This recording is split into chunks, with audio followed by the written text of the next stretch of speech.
अब पुण्यात्माओं, परमात्मा हमें किस्से कहानियां सुनाते हैं बड़े बड़े महापुरुषों के। और उस समय जब परमात्मा आए थे 650 साल पहले, तो विचार करना पुण्यात्माओं, ये विचार करने के लिए ही भगवान ने हमारे को सत्संग दिए, चिंतन मनन करने के लिए मानव शरीर और ये बुद्धि दी है और ये तत्व ज्ञान दिया है। उसके बाद भी यदि हम उनके सत्संगों पे चिंतन मनन नहीं करेंगे तो जिंदगी में हम उनके मिशन को नहीं समझ पाएंगे, हम भगत नहीं बन पाएंगे। परमेश्वर ने कहा कि सत्संग सुन लेने मात्र से भला नहीं होगा, इस कान से सुने इस कान से निकाल दिए, अमल तुमने किया नहीं, 2 कौड़ी का फायदा नहीं। सत्संग चाहे आधा घंटा सुनो, चाहे 1 घंटा सुनो, चाहे 5 मिनट सुनो, सुनने के बाद में गुरुदेव के वचनों पे चिंतन मनन करो कि परमात्मा इस सत्संग में कहना क्या चाह रहे हैं, परमात्मा हमें क्या समझाना चाह रहे हैं। तब पुण्यात्माओं हम इस भक्ति मार्ग पे सफल हो पाएंगे। तो 650 साल पहले वो समय याद कर लो और आज का समय याद कर लो। आज विज्ञान अपनी चरम सीमा पे है। 650 साल पहले परमात्मा ने जगह जगह प्रकट होकर आत्माओं को जोड़ा, उनको अपना नाम दिया, और नाम देने के बाद में पुण्यात्माओं उन आत्माओं को सत्संग सुनने का साल साल भर तक मौका नहीं मिलता था, क्योंकि मोबाइल नहीं थे उस समय, टीवी नहीं थे जो मेमोरी कार्ड किसी ने भर के दे दिए होंगे और वो आदमी रोज अपना वो सत्संग सुन लेता। ना कोई आरतियां करता था उस समय, क्योंकि इतनी बड़ी बड़ी आरतियां आज भी हमारे को याद नहीं है, और उस समय एक बार में कहां से हो जाएंगी याद। ना कोई पुस्तक छापने की कोई सुविधा थी, ना कोई मोबाइल था, ना कोई टीवी था उस समय। आरती भी नहीं करते थे वो भगत। सत्संग भी साल भर में कभी मौका मिलता था, उनको पता चलता था किसी के माध्यम से कि गुरु जी फला जगह आ रहे हैं, तब वो आत्माएं साल भर में कभी सत्संग सुनने जाती थी 1-2 दिन। ना वो आरती करते थे, ना वो जो है वो सत्संग सुन पाते थे। जो मंत्र दिए गए थे वो भी बेचारे टूटे फूटे किया करते थे, क्योंकि उनको समझाने वाला, उनको दृढ़ करने वाला आसपास में कोई भगत नहीं होता था, साथ संगतियां नहीं थी उस समय। ऐसी स्थिति में पुण्यात्माओं परमात्मा ने हमारे को मंसूर की एक कथा बताई। मंसूर का एक गुरु था, पहले परमात्मा की शरण में आने से पहले नकली था, और मंसूर की कथा के माध्यम से परमात्मा देखो हमें क्या समझाना चाहेंगे, अगर हम समझ जाएं तो। नहीं तो हम कभी जिंदगी में भक्ति मार्ग पर सफल नहीं हो पाएंगे, और काल भगवान के द्वारा उन मर्यादा खंडित लोगों के माध्यम से ऐसे ही हमारे को गुमराह किया जाएगा और हम गुमराह होते रहेंगे और अपना जीवन हम बर्बाद कर जाएंगे। परमात्मा उंगली पकड़ के नहीं समझाएगा कि बेटा ये लोग गलत हैं और ये तेरी मर्यादा तोड़वा रहे हैं। काल भगवान के साथ परमात्मा का एग्रीमेंट है। काल ने कहा था परमात्मा आप नीचे जाके सभी को सार्वजनिक तौर पर अपना ज्ञान देना, अलग से किसी को कोई कोचिंग मत देना। परमात्मा जो आपके ज्ञान को आधार बना ले, जो आपके ज्ञान को समझ जाए, मालिक आप उसी पे मेहर करना कि वो आत्मा सतलोक जाए, बाकियों को आप मेरे लिए छोड़ देना, वो मेरे जाल में रहेंगे। तो परमेश्वर अपने वचन का पक्का है, 7 वचन पलटे नहीं, चाहे पलट जाए ब्रह्मांड। संत कभी अपने वचन को नहीं पलटता, जो वचन वो निकाल देता है। तो परमेश्वर ने काल को कहा कि तथास्तु, तेरी बात बिल्कुल सत्य होगी। जो मेरे ज्ञान को समझेगा, मेरे ज्ञान को आधार बनाएगा, उसी को मैं सतलोक लेके जाऊंगा, वही मेरी आत्मा होगी, उसी की मैं पल पल साथ रहूंगा, बाकी सब तेरा आहार होगा। तो आज परमात्मा जबरदस्ती किसी को बैठा के अलग से कोई जो है कोचिंग नहीं देता है। समान रूप से परमात्मा ने सत्संगों के माध्यम से सबको ज्ञान दिया है। तो मंसूर की परमात्मा ने हमारे को एक कथा सुनाई। मंसूर को नकली गुरु मिला हुआ था। पुण्यात्मा विचार करना इन पॉइंटों पे, रोते हैं गुरु जी सत्संग करते समय इन्हीं बातों को लेके कि नालायकों, वर्तमान में कलयुग की बिचली पीढ़ी, तुम्हारे को मैंने ये शिक्षा दे दी, दुनिया भर के शास्त्र पढ़ा दिए, 27 साल से रात दिन तुम्हारे को 5-5 घंटे रातों को जाग जाग के मैंने सत्संग किए, मैं मेरे कार्ड दे दिए तुम्हारे को मैंने सत्संगों के भर भर के, मोबाइल मैंने चलवा दिए तुम्हारे लिए, टीवी चैनल तुम्हारे जो है वो घर घर में लगवा दिए, भगत तुम्हारे आसपास मैंने पैदा कर दिए। कोई चीज समझ में नहीं आओ तो अपने भगत भाइयों से जाके पूछो। टीवी चैनलों पे मैंने सत्संग चलवा दिए। इतनी सुविधा परमात्मा ने, हर महीने में 2 बार अमावस्या और पूर्णिमा को बरवाड़ा में जो है वो सत्संग हुआ करते थे। इतनी सुविधा मैंने तुम्हें दे दी, उसके बावजूद भी तुम ज्ञान में मार खाओगे तो तुम कभी भी सतलोक जाने के लायक नहीं हो। तो मंसूर का उदाहरण, मंसूर का नाम आया, जिसकी आंख ठीक की थी उसके गुरु ने क्या नाम था? शेख फरीद। शेख फरीद का उदाहरण दे रहे हैं परमात्मा हमें, जो आज से 600 वर्ष पहले हुआ था। बाद में वो परमात्मा की शरण में आ गया था। उससे पहले जब वो एक नकली संत की शरण में था, गुरु भी असली नहीं मिला हुआ था उसको। और क्या कथा सुनाई परमात्मा ने कि वो गुरु खाना खाने के बाद में हुक्का पिया करता था और बारी बारी वो चेले उसको हुक्का भर के दिया करते थे। और गुरुदेव जो थे मन उसके शेख फरीद के, वो शेख फरीद से विशेष प्यार किया करते थे, क्योंकि शेख फरीद उनकी प्रत्येक आज्ञा का पालन किया करता था। उनका एक अच्छा भगत था वो। तो बाकी जो भगत थे उन्होंने शेख फरीद को उस गुरुदेव की नजरों में नीचे गिराने के लिए, जब शेख फरीद का गुरुदेव को खाना खिलाने का और हुक्का भरने का दिन था, तो जब शेख फरीद खाना बना के अपने गुरुदेव के लिए खाना ले गया, तो पीछे से उन्होंने चूल्हे की आग को जो है पानी डाल के ठंडा कर दिया कि आज ये समय पे गुरुदेव के लिए हुक्का भर नहीं पाएगा और गुरुदेव नाराज होंगे, आज इसकी पिटाई होगी, ये गुरुदेव की नजरों में नीचे गिर जाएगा। तो जैसे शेख फरीद गुरुदेव को खाना दे के वापस आया हुक्का भरने, तो शेख फरीद ने देखा रे ये तो आग बुझ गई, और उस पुण्यात्मा ने दोष नहीं पैदा किया अपने मन में कि मेरे साथियों ने बुझा दी होगी। उसने सोचा मौसम खराब है, हो सकता है आग बुझ गई होगी।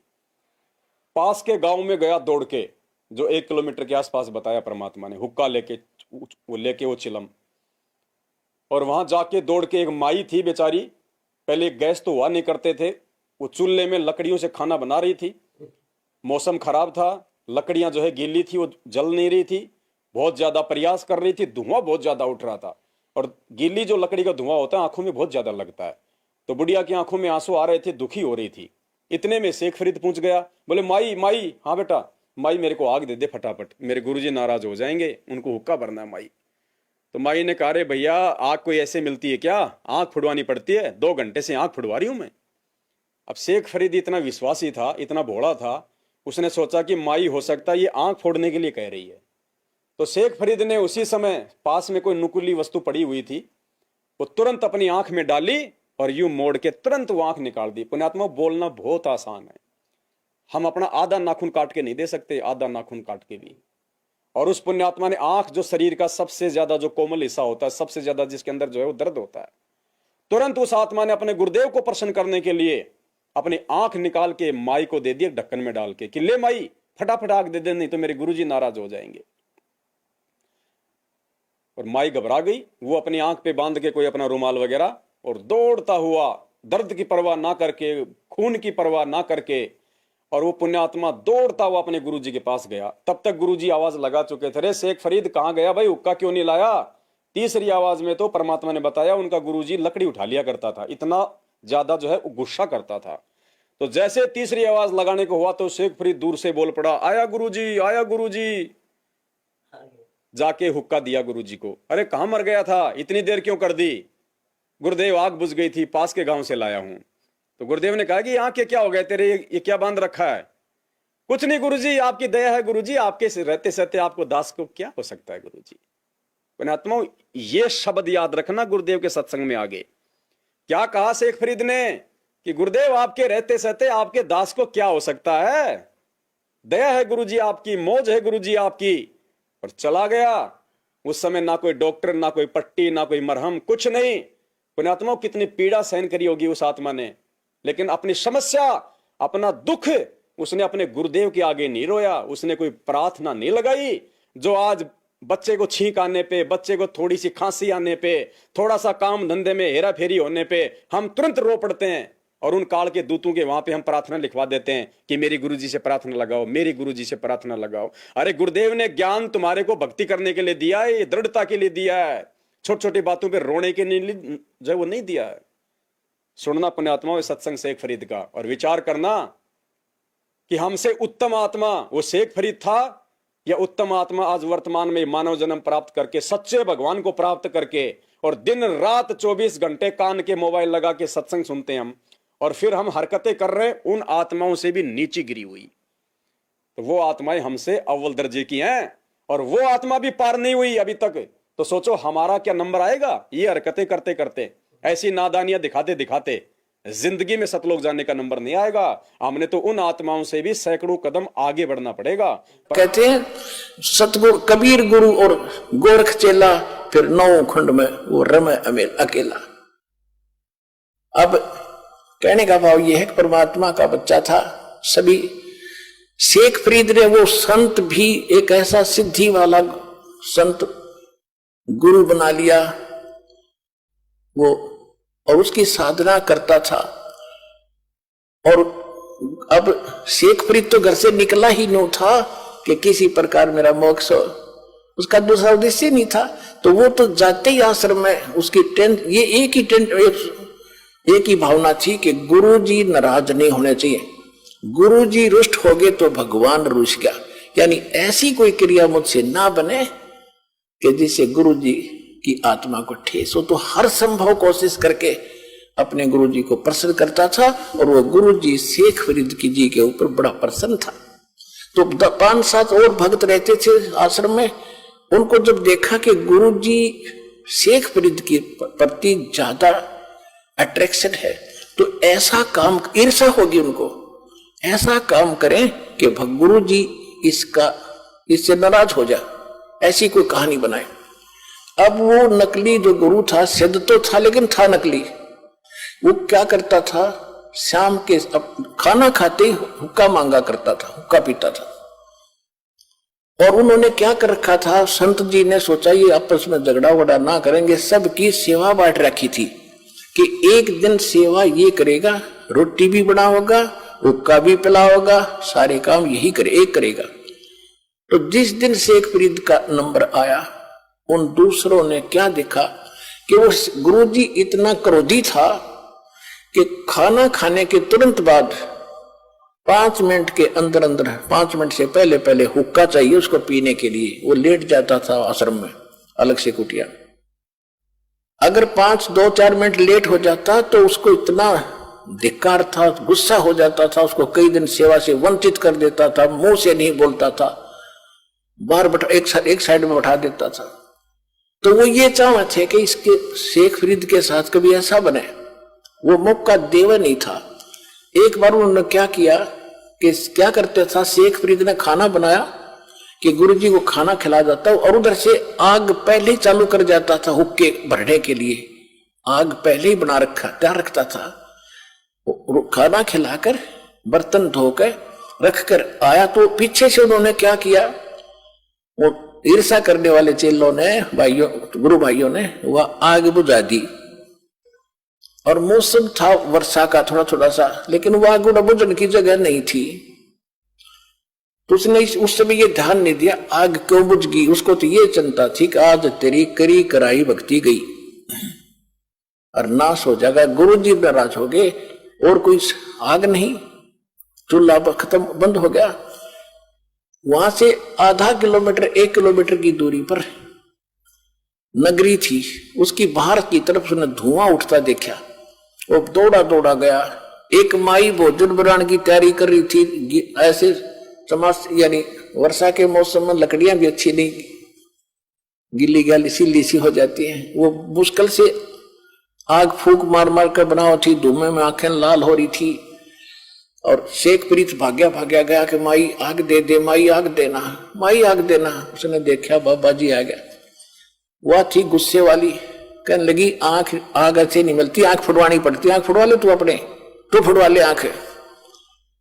अब उसने सोचा भाई आग मिल जानी चाहिए, गुरु जी प्रसन्न हो, आंखें फुड़वा लूंगा। माई ले, वो चिमटा दे के आंख काट के दर्दी, ले माई मैंने आग दे जल्दी, मेरे गुरु जी दुखी हो जाएंगे। और माई ने देखा तो उस बाबा का चेला है, गुस्से बता कह दी वाडर की कि वो तो शराब देगा, तेरा नाश होगा। उसने तो सारी आग निकाल दी जितनी बना रखी थी। धड्डे बाबा जी वो गाल के तो भाग लिया। उसने देखा कि आंख ताड़े छोड़ गई। अब रात होगी, रात न और जावे कैसे। उधर से लड़के ने अपना पल्ला बांध, एक आंख पर ऐसे कपड़ा बांध लिया, गिर लिया मुंड उसके ऊपर।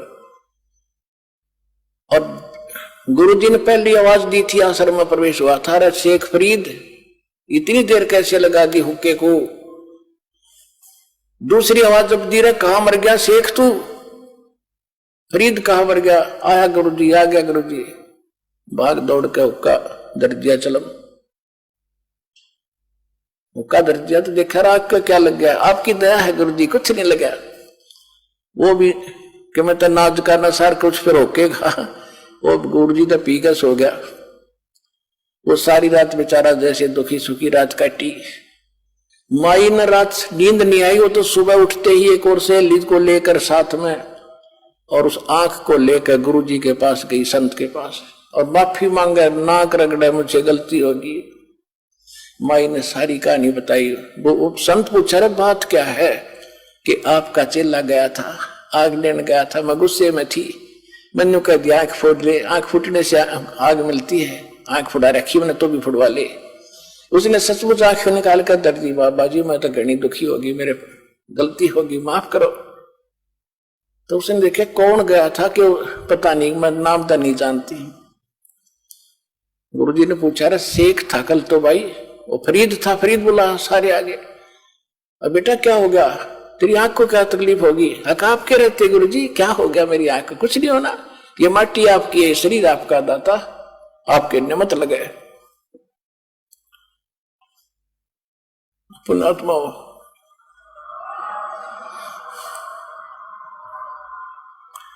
अब ऐसी समर्पित आत्मा और कहा जीवन नाश कर गई। दास ये बताना चाहता आपको। तो उसने कहा कि बेटा खोल इस पट्टी को। उन्होंने पट्टी खोली, आंख ठीक ठाक होगी, साबित आंख होगी पर होगी छोटी, दूसरे वाली से छोटी होगी पर आंख ठीक ठाक होगी। और वो आंख पड़ी माई के बर्तन में। अब उस कारण से सारे नगर में आसपास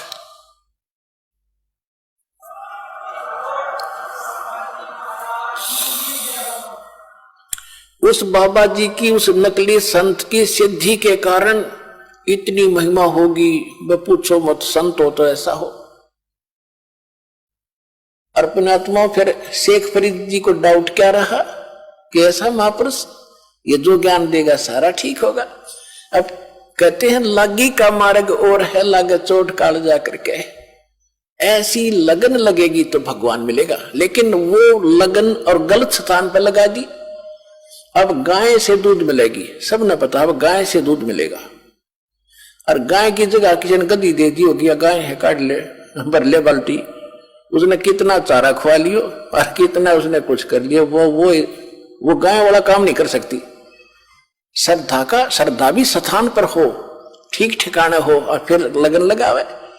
आम बबूल का बीज बो के और आम चाहने के लिए उसकी पूरी सेवा, अंत में बबूल ही लगेंगे, आम नहीं लगेगा।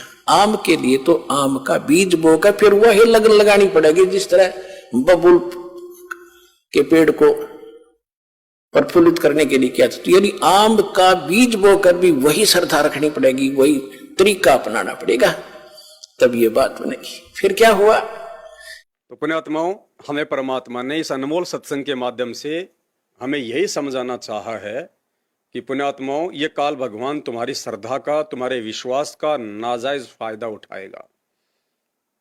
मैंने तुम्हें जो ज्ञान दिया है भक्ति मार्ग पे आगे बढ़ने के लिए, ये काल भगवान अपने एजेंटों के माध्यम से तुम्हें उस ज्ञान को आधार नहीं बनाने देगा, तुम्हें ज्ञान आधार से भक्ति मार्ग पे नहीं चलने देगा। तुम्हें भूख लगने से पहले, तुम्हें प्यास लगने से पहले तुम्हारे आगे जबरदस्ती पानी रख दिया जाएगा, खाना रख दिया जाएगा, तुम्हें प्यास नहीं लगने दी जाएगी। और जिस प्रकार से परमात्मा ने समझाया इस सत्संग में कि वो शेख फरीद जैसी आत्मा जिसको नकली गुरु मिला हुआ था, ना जिसको कोई तत्व ज्ञान मिला हुआ था, और वो अपने गुरुदेव के प्रति किस कदर समर्पित थी। वो केवल अपने मोक्ष के लिए प्रयत्न कर रहा था, साधना कर रहा था, दुख तकलीफ और संकटों के निवारण के लिए साधना नहीं कर रहा था वो। और आज 90% तो छोड़ दीजिए पुण्यात्माओं, 99% कहा जाए तो भी कोई अतिशयोक्ति नहीं होगी। आज संत रामपाल जी भगवान की 99% संगत मोक्ष के लिए नहीं, बल्कि अपने संकट निवारण के लिए भक्ति कर रही है। और जरा सी आपत्ति विपत्ति आते ही उनको विश्वास नहीं है, धैर्य नहीं है उनको, तुरंत प्रार्थनाओं पे प्रार्थना, प्रार्थनाओं पे प्रार्थना। और काल भगवान फिर ऐसी जल्दबाजी दिखाने वाली आत्माओं को ज्योति पाठ और दान के नाम पे लूटता है, फिर उनकी मर्यादा तोड़वाता है, उनके दान का दुरुपयोग करवा के। क्यों? क्योंकि जैसे परमेश्वर ने बताया ना, गाय के स्थान पे आपको कोई गधी दे दे, कह देगी ये दूध देगी, तो उसी प्रकार हमने पुण्यात्माओं गाय रूपी परमपिता परमेश्वर सतगुरु रामपाल जी भगवान के ज्ञान को आधार ना बना के ये गधी रूपी सतलोक आश्रम मैनेजमेंट हरियाणा पे हमने आंख बंद करके जो विश्वास कर लिया ना, यहीं पे भगत समाज के साथ में जो है ठगी की जा रही है।